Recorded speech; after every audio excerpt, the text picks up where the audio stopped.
Hi, this is Jason Nickleby, Assistant Director with the Minnesota State High School League, and this is basketball officiating training tape number 4.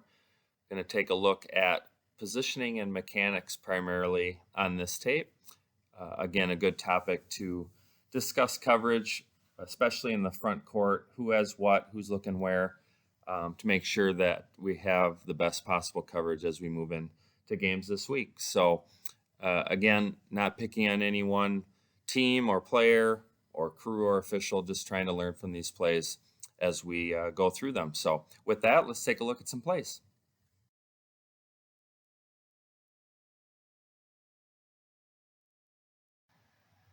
Okay, we're going to talk mechanics and coverage on this one. You'll see we'll have a made 3-point basket, and the center does a great job of not bailing here. We stay put to help. Remember, anytime there are 4 or more players in the backcourt, we need to have the center back there assisting with coverage and not leaving the trail to officiate all of those players in the backcourt. So we do a really nice job of staying here. And then when we have a turnover and it settles beneath the free throw line, the lead does a nice job of initiating a rotation, which is what we should do.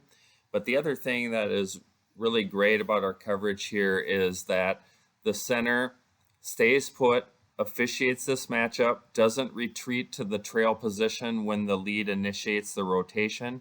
And in fact, he takes a couple steps towards the end line to get a better angle on space and who's causing contact and so forth, and then picks up the foul appropriately. So this is really good coverage. This is proper mechanics in the backcourt relative to assisting the trail as the center when there are 4 or more players, and then even working lower than the free throw line just to give ourselves a better look at the contact and the space and who's responsible for what. So this is really nicely done by the center official in particular, but also the lead in initiating the rotation, and good job of the new lead coming back to assist as well in the front court. So very good coverage and mechanics by the crew on this play.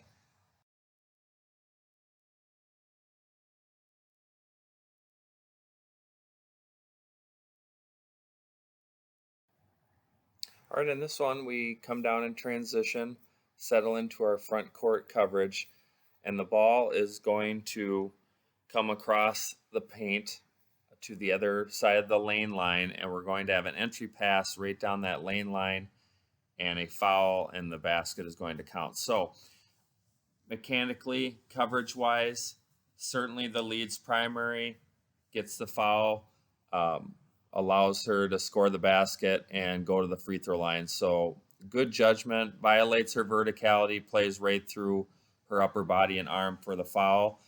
This is certainly one we would want called, not one we want to pass on. So well done in doing so.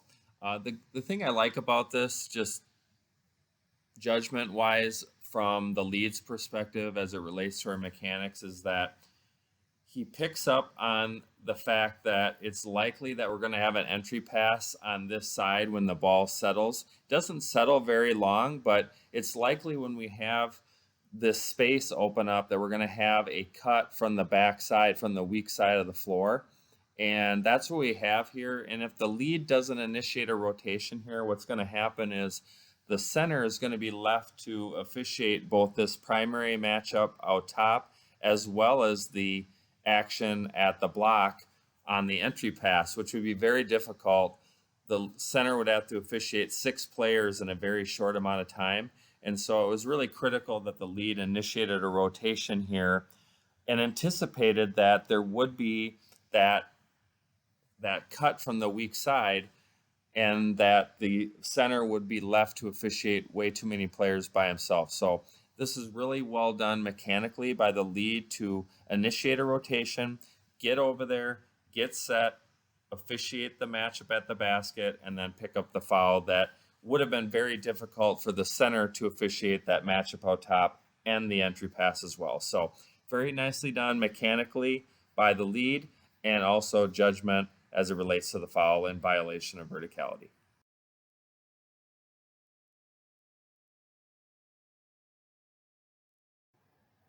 We have a backcourt throw in here with pressure, and the center stays home to help, just like in the previous play. So that is well done. We're going to have a steal by the defensive team, number one here, who will take the ball and throw it off of the former offensive player on this, and it goes out of bounds on the sideline, about a step or so off of the end line. So let's talk about our mechanics and how we handle throw-in administration when we have a play like this one. So we are going to have the throw-in right where it goes out of bounds. That's where it belongs, so a step off the end line there.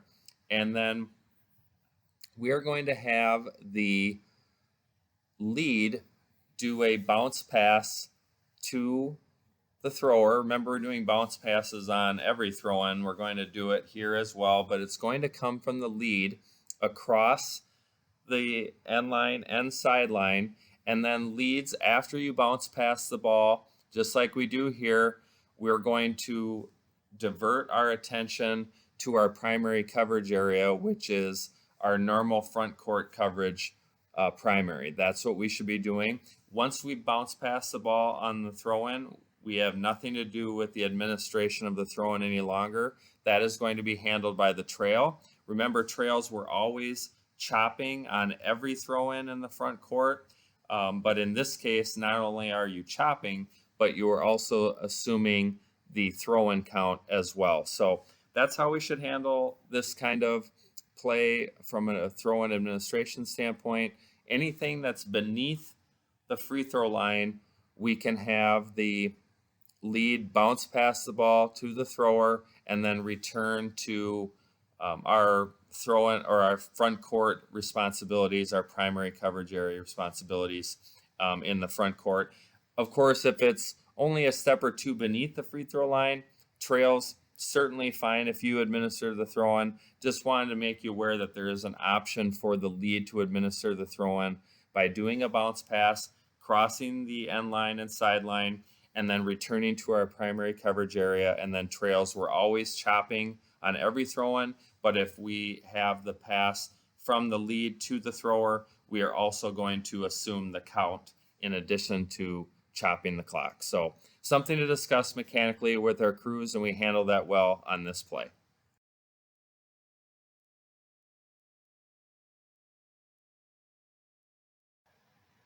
Okay, I want to talk a couple mechanics and coverage pieces on this play. So first, I like how the trail tries to maintain a good cushion with the ball. Remember, we want to stay about 1 or 2 steps behind the ball handler.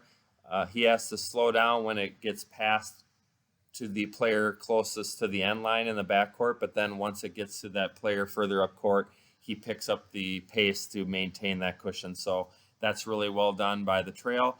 And then the other piece that I really like about this play is you'll notice we have a dribble drive and a pass to the shooter right in front of the bench, and the center does an excellent job of working beneath this matchup. We've talked about this several times.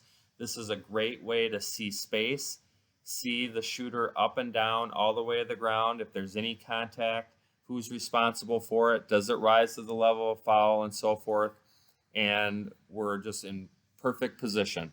So that part is excellent. Now, if we're going to be a little bit picky about this, the only thing I would say is once we have the shooter up and down and we clear that action, we now have to turn our attention to rebounding action when the field goal is not successful. So we need to just stay put. We've moved down beneath the matchup, which is great, but then officiate the rebounding action from where you are. Don't try to retreat to the normal center position because we're moving, and in so doing, we put ourselves out of position. We may put ourselves in a position where we are looking through a player's back or several players. I think if we just stay put here where he is now and officiate rebounding action, we're going to be in much better position to assist if there's anything we have to work out on the rebound. But overall, really nice coverage by the crew. Center, great job of moving beneath this. Just stay put and officiate the rebounding action. And then once the field goal is successful, then we can take a step or two out to the normal spot to officiate the backcourt coverage in that case. So well done again by the crew. Great coverage and mechanics. Just stay put when we have the rebounding action.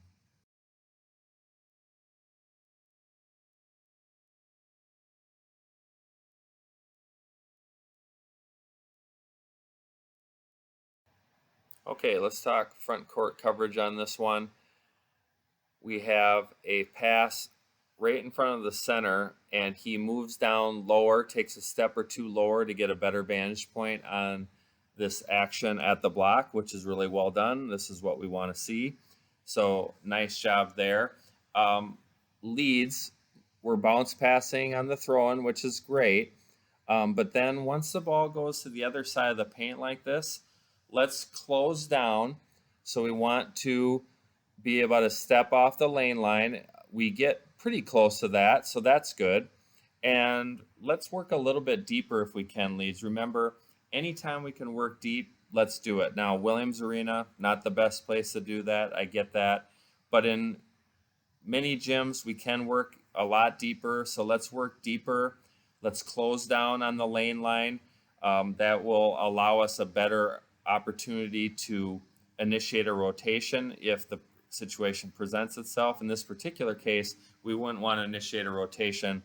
The ball doesn't settle on that side of the court, and we can officiate the action in the paint just fine. But I think if we would have closed down and opened up our shoulders a little bit more, I think we could have picked up this foul that is called on the player in white that throws the offensive player to the ground. So this first action is a good no call, good verticality. She is vertical in her space. Any contact is initiated by the offensive player, and so that's a good no call, and that is the center's primary responsibility. This first shot attempt you see here, good no call, definitely has verticality, but then she chases her across the paint, and as she spins to go to the basket, grabs a hold of her arm, and she goes to the floor, and the foul is called by the trail. Trails, I'd really like you to stay out of this one, if at all possible. This is the lead's primary responsibility. It's right there in the paint, right in front of him. Let's make him make the call, or have him make the call, or make the no call. That's his decision to make. It's right there, and he can make that determination.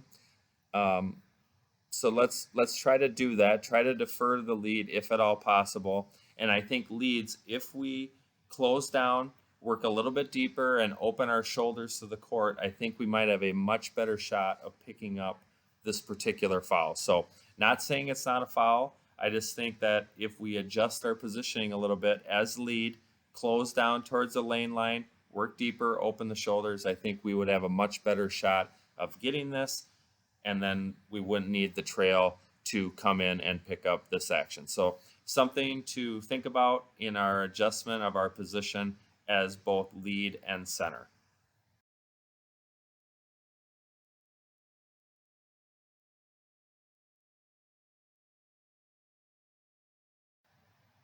Okay, we've talked about transition coverage quite a few times. You see we have a turnover, quick transition up the court, and we're going to have a foul and a made basket. So we have basically a 3-on-1 situation. So remember that the defenders are secondary by rule. They can establish legal guarding position outside of the restricted arc and retreat into the arc and still take a charge. In this particular case, she does not establish initial legal guarding position outside of the restricted area, makes contact with the shooter in the restricted area, definitely enough for a foul. So well done in picking this up. I think this is probably a blocking foul anyways. So remember, mechanically, from a restricted area play perspective, we're not going to point at the restricted area if it's a regular blocking foul anyhow. Even though she's grounded in the restricted area and she's a secondary defender, this is just a regular old blocking foul, and we don't have to point at the arc, or we wouldn't point at the arc mechanically on this one. Just a regular blocking foul, score the basket, one free throw. So well done in that perspective. The other piece is, remember we've talked about that ideally we want to get to about a step off the lane line to take these plays, or from a step off the lane line and the end line as well, to take these plays. But if we can't, which happens many times on these fast break type plays, let's just stop at the free throw line and officiate from there. And then once the action concludes, then we can make our way to the end line. We just don't want to get even up with the players. I love the hustle. That part's great. But if we get straight line, we might not be able to pick up contact that's a little bit more subtle. So just something to think about. Maybe stop at the free throw line extended, take this action, and then once it's concluded, make our way to the end line if the ball is going to stay in the front court. So, but good job of getting this foul. Well done. Definitely violates her space, so that's well done. And then the other thing, you can see the new trail come in here, and he's pointing. I'm assuming he's indicating who the free throw shooter is going to be. So just something else to work through with your crew. Remember, every time we have a shooting foul situation or even a throw-in, we need to communicate with our crew who's the shooter, how many shots are we taking, if not, are we having a throw-in, and where is it? Those are all things that we need to talk about during that dead ball period. Remember, the dead ball period is totally under our control. If we make mistakes there, that's on us. We can't control what goes on once the ball becomes live, but once the ball's dead, totally under our control as officials. So let's make sure we over communicate who's going to shoot free throws, who's the foul on, how many free throws are we shooting? If not, are we doing a throw-in? Where is it? All of those things need to be answered before we move forward with the next play. But ultimately, very nicely done in coverage and judgment on this play.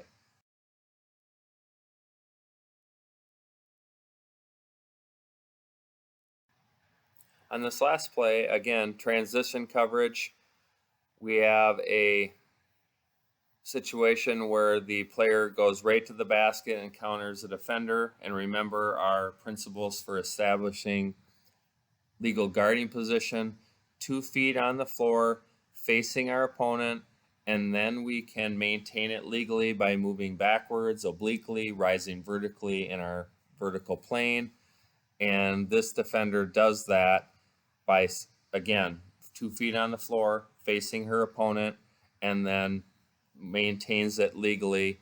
She takes 1 step backwards and then is run over in the chest by the offensive player and is properly called for an offensive foul, a player control foul in this case, by the lead. And remember, leads, if we can get to the lane line, a step off the lane line, step off the end line, and take this play, that's ideal. If not, taking it in a stationary position is best. And we do that here, and then we signal the foul with the fists in the air and then punch, which is still the mechanic in Minnesota. That may change in the future, but for now, that is the proper mechanic. And so this is really good judgment, player control foul, good hustle and coverage in transition, and then proper signal and mechanics at the spot. So really well done by the lead in this play. Definitely an offensive foul. Well handled coverage-wise and judgment. Good job.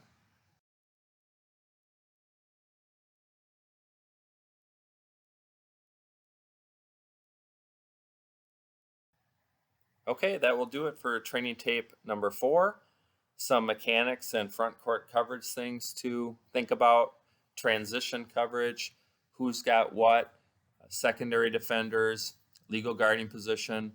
Again, a number of factors to consider when we're officiating basketball. Officiating basketball is really difficult, lots of judgment that goes into it, and mechanics and positioning really put us in the best possible position to make really good judgment calls. So some good examples here. Well done by the crew.